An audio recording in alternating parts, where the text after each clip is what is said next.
Hello, I'm Dr. Scott Watier. And I'm Tommy Welling, and you're listening to the Fasting for Life podcast. This podcast is about using fasting as a tool to regain your health, achieve ultimate wellness, and live the life you truly deserve. Each episode is a short conversation on a single topic with immediate actionable steps. We cover everything from fat loss and health and wellness to the science of lifestyle design. We started Fasting for Life because of how fasting has transformed our lives, and we hope to share the tools that we have learned along the way.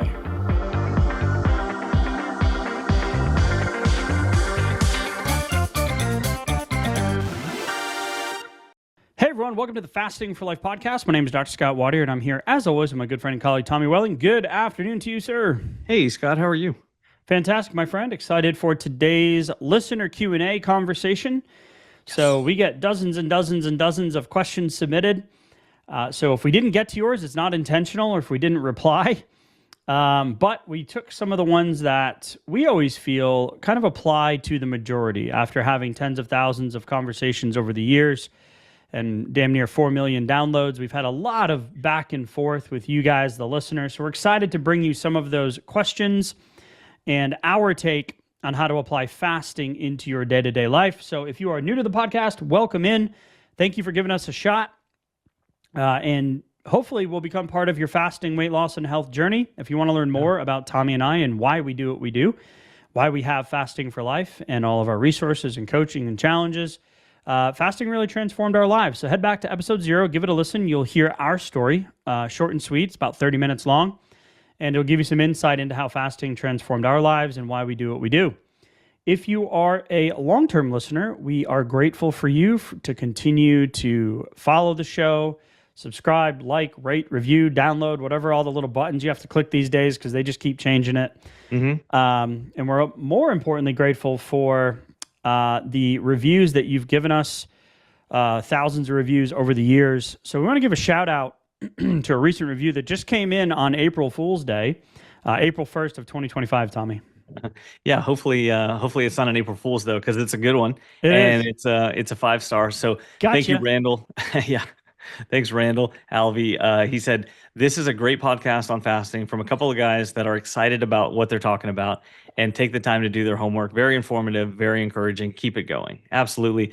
Thank you, Randall. Thank you for the shout out, and thanks for listening. I'm glad to hear that some things are resonating with you, because resonation tends to lead to motivation, tends to lead to some action taking, and then that's where we see some new results. So keep up the good work and keep taking action, Randall. Yeah, love it, love it, love it, love it. We do love what we do. If you've heard us long enough, you say if you're new to fasting, there's 2 rules of fasting: don't talk about fasting and don't talk about fasting. Mm-hmm. Or if you're going to a reunion or a wedding and you haven't seen the family in a while, don't talk about fasting, even if you're a seasoned vet, because you'll get the looks and the stares and the questions. And even if it's going great, or maybe especially if it's going great, right? Yeah. You'll get the huh? Wait, what? So, but with that, we are excited about it. We do break the rule of our rule. We talk about fasting 24/7. Mm-hmm. It's integrated into my life with my wife and my kids and my family. Tommy, the same for you, friends and family. Yeah. The golf group we have, the church group we have, I'm the guy. So when somebody's doing a 72-hour fast, I get a text. Hey, what do you think about this? Hey, I'm feeling this way. So we break the rules of fasting 24/7. And ultimately, you're listening to a fasting podcast, so you're in the right place. Mm-hmm. And excited to go through some of these questions today, Tommy. So let's start with a question that was submitted from one of our recent challengers. And this is the dreaded plateau conversation, or the dreaded the scale is not moving conversation. So shout out to Molly. She said, my weight's not budged since Sunday. However, I have completed a 40-hour, 28-hour, and I'm in the 11th hour of a planned 22-hour fast. So I love the intention and attention to detail there. Clean fasting. Mm-hmm. Between fasts, I've eaten one meal consisting of very high protein, which is great because the new research shows that a meal of 90 to 100 up to 120 grams of protein actually increases muscle protein synthesis. So you don't have to be so strict with that old mindset of getting small protein meals throughout the day. So it adopts to the fasting lifestyle. Really great. So I love that she put that in there. Mm-hmm. I've maintained great hydration with elements and electrolytes. We have an electrolyte question we're going to go into in just a minute as well that was submitted. Mm. My Keto Mojo readings are putting me in a high therapeutic level of ketosis. Ooh. I've only been walking and I feel great. So all of these wins are happening, yet the doubt is I'm stuck for a few days. Sure, because the scale hasn't budged, right? Yeah, if you're listening out there, if you're driving, don't take your hands off the wheel, but a little head nod or a heck yeah or a Mm-hmm. hashtag relate, as we like to say. Yeah. So the challenge has been great. Thank you for the feedback. And my glucose levels are finally in check. Whoa. Wow. Now we're moving the needle. Mm-hmm. With that being said, any insight or just be patient? I'm not frustrated, and maybe this is another reason to stay off the scale. Well, Molly, you kind of gave away the punchline. Right. You But kind of there hit is the some nail on the nuance here head. too, right, Tommy? Yeah, there absolutely is. But sometimes there are things that have to happen before the scale can continue to move. And so sometimes they're like just like the weight didn't come on in a very predictable linear progression. It also doesn't necessarily come off in that way, in the Right. predictable way that you'd like sometimes. And there are things going on under the surface. There's rebalancing that has to take place. There's clearing out of glycogen stores. There's adapting and adopting metabolic efficiency and flexibility that you may not have had in the past. You're getting into higher therapeutic levels of ketosis. So that's an interesting thing to note too, because that's not necessarily optimal for weight loss, but at the same time, if your body is getting into more therapeutic levels of ketosis, then there may be some cellular healing and autophagy that actually is taking place. And that's the focus of your physiological symptoms right now, not necessarily fat burning. So that's actually less efficient for fat burning, but that's not to say that it's not more important at this time. And sometimes your body's going to choose what it's going to be working on, and you don't necessarily get a say all the time. So if you're doing things and you have a lot of things that are confirming you're moving in the right direction, improvements are happening, but it's not necessarily confirmed by the scale, that's okay. We consider the scale a drastically lagging measure anyway, and definitely not living and dying or taking all of our confirmation for if we're making the right choices based on what the scale's doing. So two things here really stand out. One is the high level of therapeutic level of ketosis, right? If you're not Mhm. familiar with ketones, we've got two forms of energy production in the body. You've got glucose and or glycogen, which is the stored short-term energy form of glucose.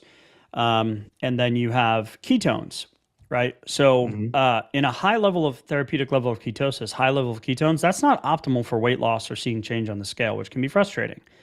However, from a metabolic standpoint, it's a very healing environment. And when the big takeaway here is glucose levels are finally in check. To have sustainable health changes, weight loss changes, disease prevention, disease reversal, etc., um, cortisol, blood sugar, and insulin need to all be in non-volatile environments. We want them to be. We're not, blood sugar swings are normal, but we want them to be in those healthy ranges because then that leads to the long-term health outcomes. So Mhm. that's the big takeaway for me here is your blood sugar levels are finally in check. Don't stop, because that's much more of an important metric to me. Yes, you're in high levels of ketosis, so that's not a great environment for the scale to move.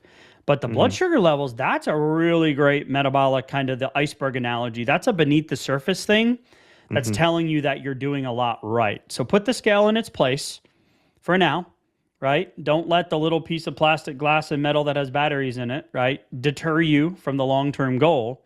Mhm. And know that you're making metabolic changes, which will ultimately lead to long-term results. This also reminds me, Tommy, of the scenario where the scale might stop, but the pant sizes are dropping. Right. Now we're making body composition changes, right? That's fat, that's Absolutely. true fat loss, not the volatility in the water retention and the glycogen stores from day to day because water's heavy, or maybe you haven't used the bathroom yet and you had a big meal the night before when you broke your OMAD fast. So Mhm. it's a similar scenario where all signs are pointing towards yes. So just keep going. Like Dory says, just keep swimming. Just Just keeps going, yeah. keep swimming, right? Yeah, and if you're doing everything right, you're seeing body composition changes, you're feeling good, then don't let the scale deter you. So if you do find that it's hitting your mindset or it's leading to less motivation rather than more because of whatever it's doing or not doing right now, Mm-hmm. then now would like Molly suggests here, now would be a great time to just zoom out a little bit, back off. If you're weighing daily, maybe go to every 2 or 3 days or maybe once a week right now, Yep. so that you can kind of keep it in check without it affecting you day to day, because you want to definitely keep doing what you're doing. And appreciate the question submission, Molly. Just keep going. You're doing great. Let us know if we can help you in any way. So we had another question come in. This came in on March 31st, and it's James V. And I'll just read the message. It says, I just want to thank you both so much for the great podcast. They're really helping me meet the fasting goals. Last week, I've gone 36 hours water only fast. I played squash against someone I've never, ever beaten before and usually thrashes me. I've been there. Whoa, that's cool. To my amazement, I actually beat him, not in squash, but we played paddle, and it just didn't work out well for me. To my amazement, I actually beat him, and I felt so sharp, light, and focused. It was pleasantly profound. I'd love to hear more about the neuronal benefits of fasting on mental focus. Thanks again so much. Here in Tamworth, UK. All right. You guys rock. So one of our international listeners, which is really cool. Love that. And we talk a lot. We did a whole episode dedicated to this when someone had messaged in one of our Q&As. Don't ask me which one, because I don't even know what day it is sometimes, with 3 kids under 8 and multiple businesses and all the stuff going on, life being busy. Right. But we talked about, the question came in, hey, I don't have any weight to lose, but what are the other additional benefits of fasting? We're like, wow, 250 episodes in, because it was recent. I believe it was this year at the end of last year. How have we never talked about that, like, big picture? So this is another great question, because one of the things that we hear often once you break through that, like, fasting barrier and you start doing the extended fast, 24-hour plus, 36-hour plus, one of the things we hear is we get this, like, clarity, brain fog removal, almost like a euphoric, like, how is this happening type feeling, right? Right. How have I never felt like this before? What is Whoa, this? Yeah. the fog has been lifted. Yeah, this is pretty cool. And the more layers of insulin resistance that you have, the more weight that you have to lose, or the longer that you've been going without, substantially getting through the water weight and the glycogen, and then starting to tap into those long-term fat stores, the more you've been on one side of that, the more drastic it can feel whenever you finally kind of get going in the opposite direction, in the right direction. You start tapping into some ketones, some fat burning, and then adrenaline starts to come up, which, like some theorize is part of food seeking behavior, which is probably part of the equation too. But like you mentioned, BDNF, brain-derived neurotrophic factor, we know that those levels start to rise as we get into the plus 30-hour, 40-hour plus fast also. Yep. But we don't necessarily have to be fasting for that long to see rises in those as well, especially if you're combining like a low carb or maybe a ketogenic or a higher protein diet along with your consistent fasting. You can absolutely feel the same way. You don't have to go into ultra long fast to feel that way, but that is part of the equation, right? Yeah, that BDNF is cool because it's a critical protein for neurogenesis and that growth of new neurons, or that synaptic plasticity, or it's new research. Like it's great for stress resistance. So that BDNF improved learning, memory, resilience against neurodegenerative diseases like Alzheimer's and Parkinson's. So we know that diabetes, the plaque model, Alzheimer's, the plaque model of Alzheimer's is old science. And now it's being called in other countries, maybe in the UK actually, type 3 diabetes. So the promotion of BDNF is one of the big neuronal or neurotropic factors that we see. Another one is just a study in 2024 found that IF, intermittent fasting, improved executive function and memory by approximately 20% more than a healthy living diet. Amazing. Right? In at-risk individuals, in folks that have cognitive decline issues. So really, really cool, powerful stuff in terms of memory and executive function of the brain. That's a great example. I'm glad you just pointed to that.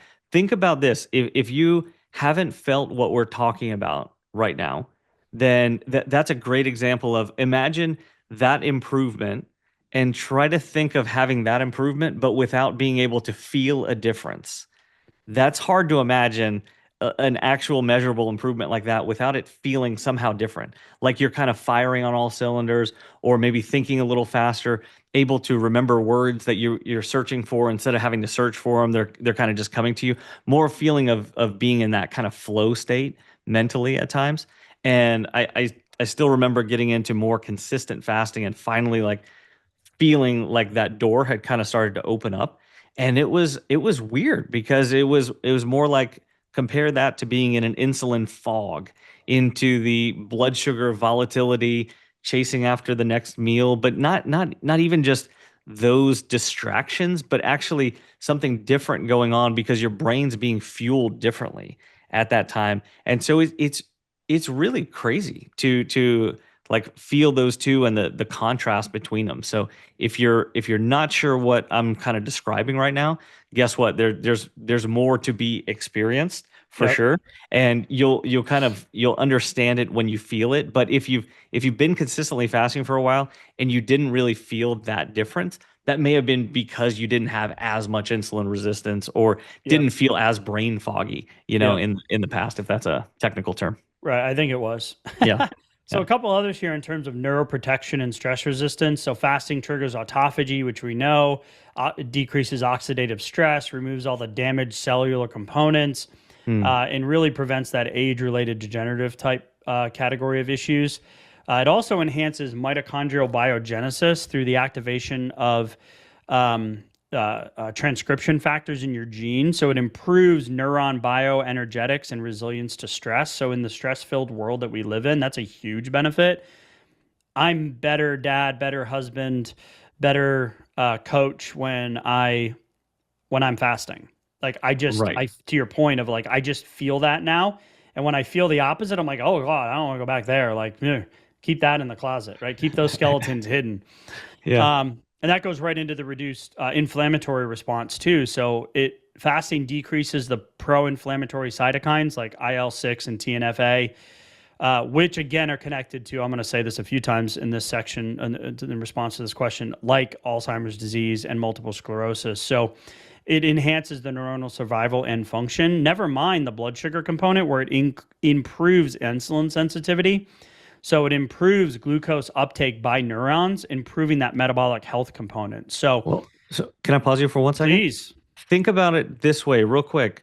The metabolic activity within your brain and your nervous system tissue is you're literally uptaking and using 10 times the energy, the proportional weight of energy from those tissues.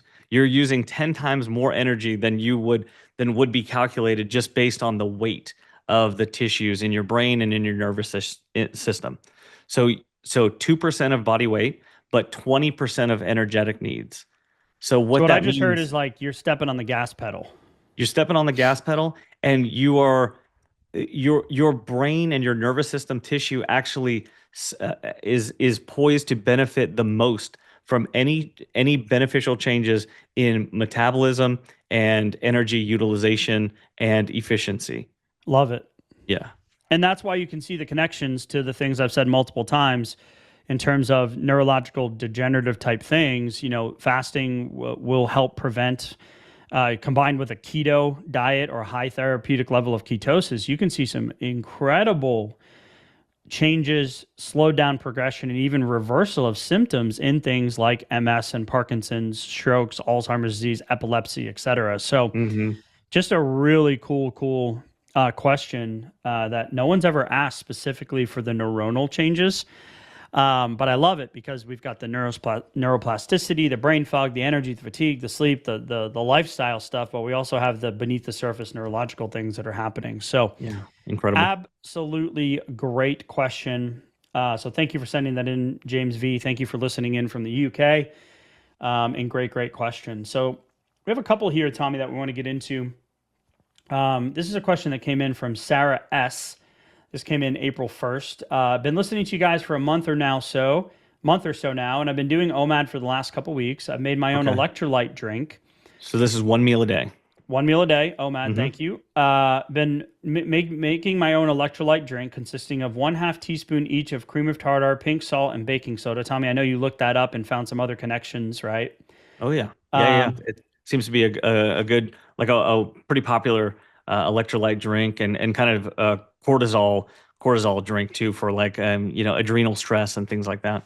for stress response, and also I think we saw it in a couple of blogs for in the keto world as well. Yes, yes, yes. Um, so I've been looking for information about that, but I need to know, does that break my fast? And is that actually a good electrolyte? Any help is much appreciated. So Mm. From what we can tell, and what we looked up, like we mentioned, the in the keto world and in the stress response, chronic stress, cortisol type reaction, or environment, if you're chronically stressed, anxiety, those types of things, it's been shown to have a really good balancing effect. So baking soda is a powerful, powerful natural thing that can help with so many different things. So the drink in itself looks great. Now, if we want to draw a dividing line of what is a clean fast versus a dirty fast, really for us, we always like to take the component of, is this going to benefit us in the long term to stay consistent with our fasting and adopt the fasting lifestyle while we are ensuring proper hydration, decreasing hunger, breaking through those fuzzy, low fatigue, kind of brain foggy moments when you're extending your fasts. For us, we want to use those as part of a long-term strategy. So if that helps you get more consistent with your fasting initially, then for us, the juice is worth the squeeze in terms of a technicality. I'm doing air quotes. You can't see it. Right. In that maybe a little cream of tartar is breaking your fast, right? Yeah. We recommend salt and electrolytes for anyone that's fasting. And the research is clear that adding salt or being undersalted increases your risk of cardiovascular events. The low salt recommendations from the RDA from the recommended daily allowance, that's not a let's put it this way. Salt gets blamed for blood pressure issues for what insulin causes. So staying consistent with your fasting using a drink like this we got an adage here at Fasting for Life. It ain't broke, don't fix it. Right? I know that's so profound, right? Saying ain't here in Texas just feels right. So if it's working for you, yeah, it's a good electrolyte. I mean, even if you go to the Element website, the LMNT website, they have a how to make it at home recipe.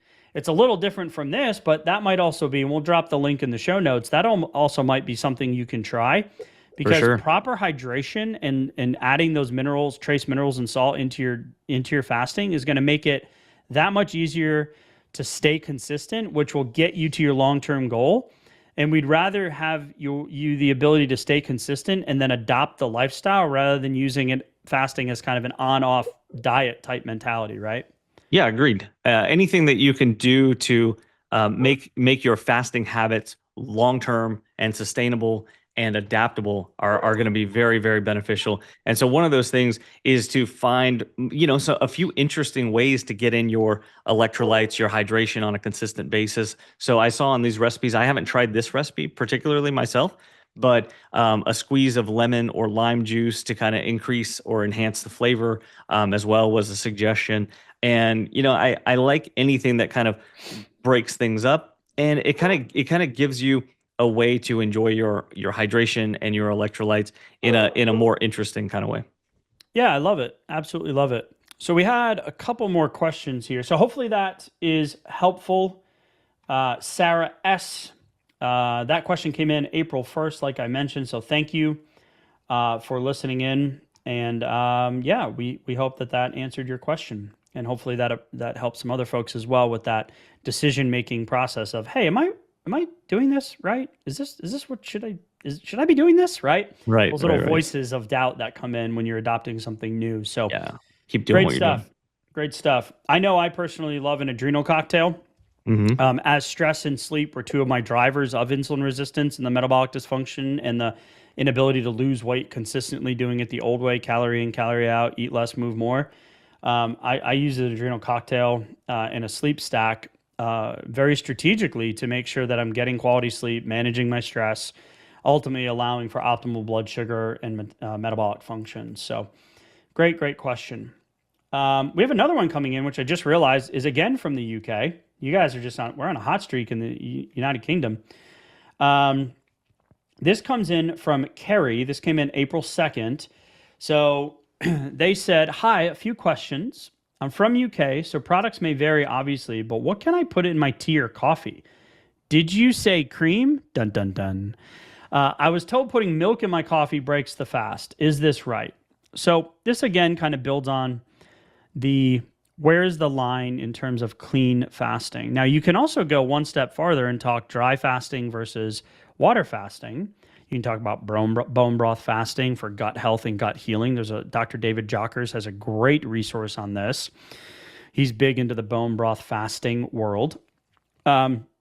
So Dr. Fung even says, put a couple of tablespoons of creamer in your coffee if it's going to help you get through the day and stay consistent. Now, again, technically it breaks a fast. Just like if you look at the dry fasting community, which is something we don't recommend or really know that much about. I haven't forayed into it at all.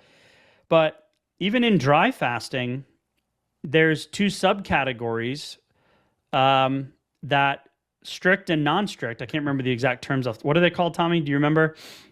It was hard and soft. Hard and soft, right? So in hard dry fasting, you can't touch water, take a shower, brush your teeth. But in soft dry fasting, you're still able to go swimming and shower and do a cold plunge. And I'm like, okay, well, where's the line? Sure. So if your coffee is a staple and you ain't giving it up, shout out, neither am I. The research is clear on coffee consumption that it's really great for some folks. We all metabolize it a little bit differently. So there was a time where I had to quit coffee for a while to help reset my stress response and my blood sugar levels. But so if coffee's your thing, right? And for my wife, it's her thing. It ain't ever going anywhere. But now we get, a different, we do it at home and we make it cleaner and it's organic and it's shade grown and all that stuff. I don't want to go down the coffee rabbit hole, even though I kind of already did.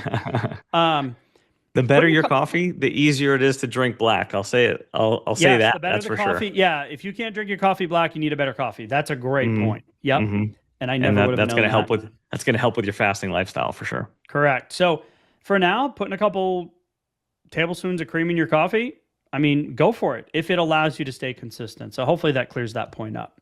Yeah, I think a good move for me was when I first came into fasting, I had been used to using a little bit of one of the sweetened creams. And so it was like an almond milk one. And it was just a little bit of cane sugar, but it had enough sweetness where if you put in enough, it would definitely kick up my sweet cravings. And so, but after upgrading coffee, I was able to just go to like a half and half and then eventually not need that at all. Exactly. It's a progression. Yep, for sure. All right. Another question from Kerry from the UK. If I chose dinner, I wouldn't be eating until around 9 p.m. every night. Is this okay as long as I keep it at 9 p.m. every night, or should I choose a different meal to have? As again, I was told it stops you from losing weight if you eat after 7. Does it matter what time the last meal is? Yes. It does.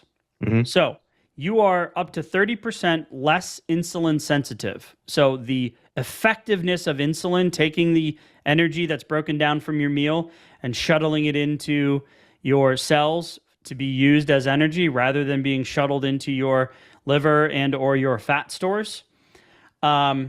Yes, eating later at night is not ideal from a insulin sensitivity standpoint. Now, that doesn't mean that one meal a day strategy can't work. That's where we started. Our first resource that we ever made was called the Fast Start Guide.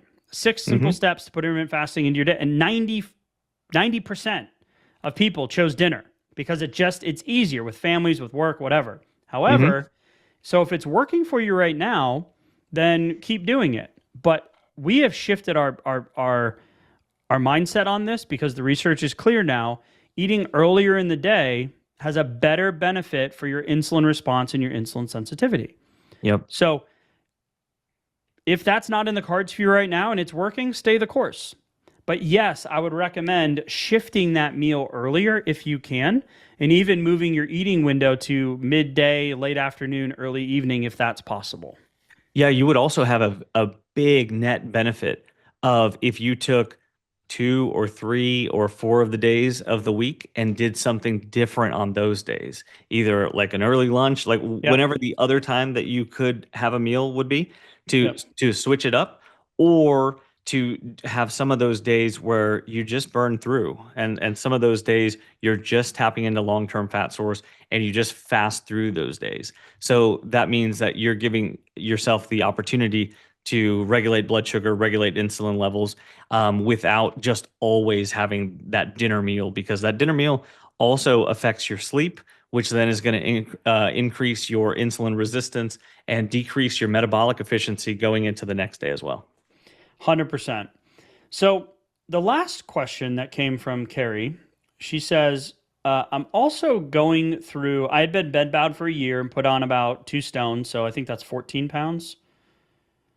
Two I'm not stones. two Yeah. stone. Let me say. I'm not I, good with conversions. We do things silly here in the US. We should use the international 28 metrics. pounds. 28 pounds. Okay, so it's Hmm. 14 per stone. Hmm. I can't seem to get rid of it. I'm going through menopause. Could that have something to do with not being able to lose weight?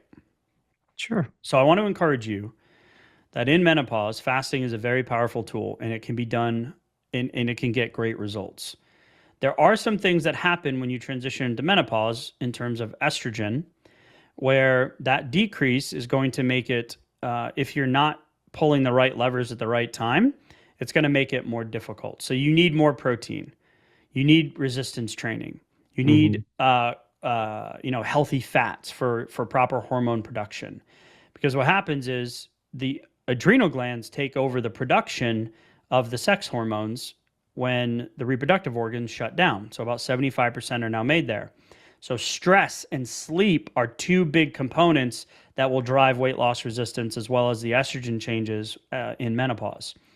So, based on your previous question about eating late, for you, I would absolutely make the recommendation to move that meal earlier in the day before sunset, Hmm. because that is going to help you specifically where you're at on your hormonal journey, make these changes and see those wins quicker, which will ultimately want you to keep you motivated and excited about it. But Yeah. I do want to encourage you that it is absolutely doable. And that meal timing for you, I would definitely make that change. Yeah, remember there's changes that happen across the perimenopause and into the menopause years that affect your macronutrient needs. The prioritization of protein is big, like Yep. you said. Protein, protein, protein. Resistance training is a big one. I mean, you're talking about let's optimize those different levers that you may have been able to like get away with in years past without really paying too much attention to those. And then actual metabolic rate means that you don't necessarily need as many calories each day as you did 10 years ago. And so, depending on what your eating habits are like, also emotional relationship with food may also come into play, where just eating the same volume as before might be a caloric excess versus what used to be a caloric deficit or Right. maintenance balance, right? All of these things can come into play. So to keep it really simple, move your eating time earlier. Definitely make that change, and you don't have to just go right to lunch, but move it a couple hours a week, or the next couple of weeks, move it an hour back or an hour, a couple hours back. Figure out how you can do it, plan for it, strategize for it, and then absolutely double down on protein. So simplify your Mhm. plates, right? So simplify your plates. If you want more guidance on exactly what we are, if you're a macro tracker, calorie counter, if you go to the show notes and click the blueprint to fasting for fat loss, there's some macro recommendations where we shoot for 30 to 40% protein, 30 to 40% fat, and then you backfill with the carbs, and make sure you're having fiber and all that stuff in there as well. I don't know how you eat in terms of your lifestyle, but those are some basic levers that you can pull that will really make some really cool dramatic changes over the next few weeks. Now, give it a few weeks too. Don't just think you're going to start it tomorrow and then boom, you're going to see the Right. changes. It's like in the gym. Over 90 days, you're going to do it, you're going to feel it, and then in month 3, you're going to see it, right? Hmm. So stay the That's a good way course. to think about it. Yeah, right. So stay the course, make those changes. Carrie, thank you for listening in from the UK. And thank you for submitting that question. And we'll make sure that we get you the response in a timely fashion. So, Tommy, Cool. those are the Q&A submissions that we have for this Q&A episode. Awesome. Appreciate you all listening in. Appreciate the 5-star reviews. If you're looking for more support or resources, head to the show notes, click a link, join a challenge, and we'll be continuing to unpack this fasting lifestyle with you week in and week out on the Fasting for Life podcast. So, Tommy, as always, man, I Absolutely. appreciate the conversation. We'll talk soon. Thank you. Bye. So, you've heard today's episode, and you may be wondering, where do I start? Head on over to thefastingforlife.com and sign up for our newsletter, where you'll receive fasting tips and strategies to maximize results and fit fasting into your day-to-day life. While you're there, download your free Fast Start guide to get started today. Don't forget to subscribe on iTunes, Spotify, or wherever you get your podcasts. make sure to leave us a 5-star review, and we'll be back next week with another episode of Fasting for Life.